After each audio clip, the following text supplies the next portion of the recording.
Hey everyone, Coach Paula here. Today we're talking about natural ways that you can help yourself and your children stay clear of the cold and flu symptoms. Some quick things that we're going to talk about. I first want to recommend getting enough sleep. It's very important to make sure that you and your children are getting enough sleep, specifically at cold and flu season time when your immune system is lowered. The Academy of Pediatrics recommends at least 8 hours for children, for adults, and 11 to 12 hours for children. Okay, one other quick thing that we can talk about is natural and herbal teas, things that do not contain caffeine. Green teas are always really good, or white teas. What I like to do is natural apple juices. These don't contain the same amounts of sugar.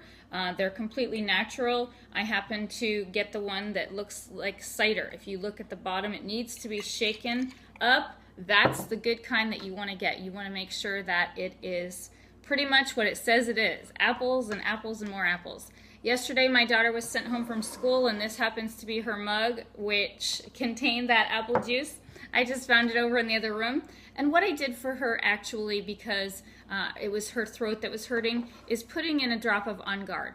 This is an essential oil by doTERRA that is a great blend that is really nice smelling. It has in it wild orange, clove bud, cinnamon bark, a little bit of rosemary and other things, and this really helps to numb the throat, and it feels really good. And in the apple juice, it tastes really, really good. Okay, another thing that I want to mention quickly is properly blowing noses. You wouldn't believe how many kids go to school, they don't know how to blow their nose. So we want to make sure that we're teaching them right.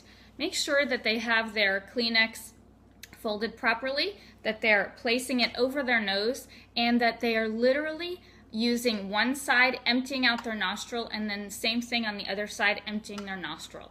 They so often just wipe and throw it away, and they don't, one, wash their hands afterwards, but two, they don't really do a good job. Make sure that you're teaching your kids how to correctly blow their nose. It's simple, but it's effective. Okay, lastly, I really want to talk about the importance of essential oils during cold and flu season.